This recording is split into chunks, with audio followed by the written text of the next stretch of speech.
Eclipsa, queen of Muni, to a Mumin king was wed, but took a monster for her love, and away from Muni fled. Uno de los grandes misterios que han surgido en Star vs. las fuerzas del mal es el motivo que podían tener los Mihumanos para temer a Eclipsa, reina de la oscuridad, un personaje que gobernó Muni muchas generaciones antes que Moon.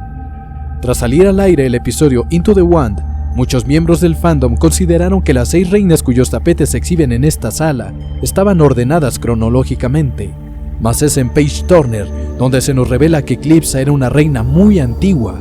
Es entonces que es obligada a una reflexión sobre el impacto que la decisión de esta reina tuvo en la historia de Muni.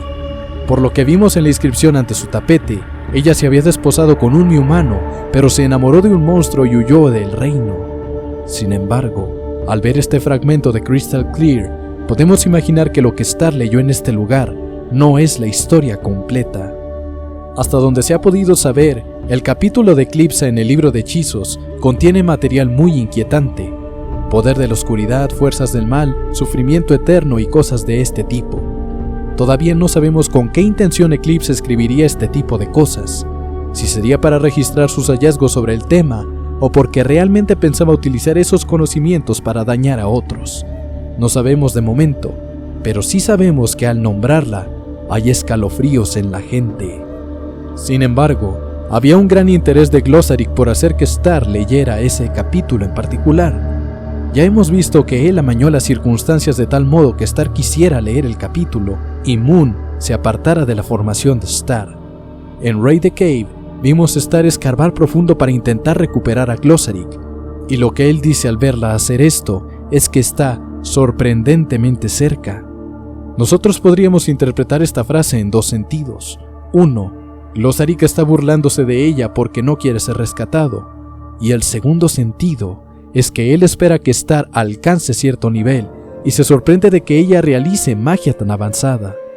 Se plantean ante nosotros 2 horizontes. Eclipsa quería un mejor trato para los monstruos y buscó el modo de ser tan poderosa que nadie se atreviera a oponerse a su mandato, o bien, Eclipsa se unió a un monstruo en busca de crear un imperio totalmente imparable, antes de lo cual Romulus logró capturarla. Este segundo horizonte implica que Eclipsa ya había cedido la varita a su hija, ya que cuando aparece capturada en este cristal, no cuenta con esta. Sin embargo, sus deseos de crear un imperio aparecieron después, cuando fue seducida por un demonio.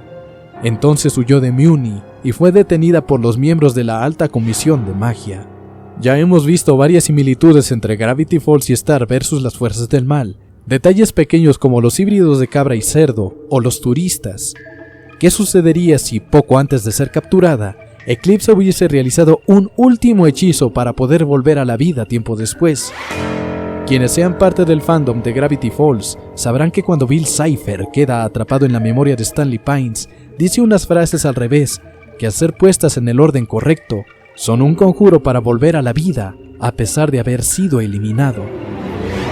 Sabemos que Bill Cipher terminó siendo una estatua y que Alex Hirsch realizó un Cipher Hunt por todo el mundo, que era una serie de pistas para hallar la ubicación de la estatua de Bill Cipher. Lo curioso es que al hallarla, se escucha una grabación con la voz de Stanley diciendo que no debe tocar su estatua, y esto generó la teoría de que en realidad el tío Stan recuperó la memoria porque es Bill Cipher quien tomó posesión del cuerpo. ¿Qué sucedería si el gran disturbio en la magia fuese provocado por un hechizo que Eclipsa lanzó hace muchos años, y ese hechizo solo podía llevarse a cabo completamente si alguien lograba apoderarse de un fragmento de la varita?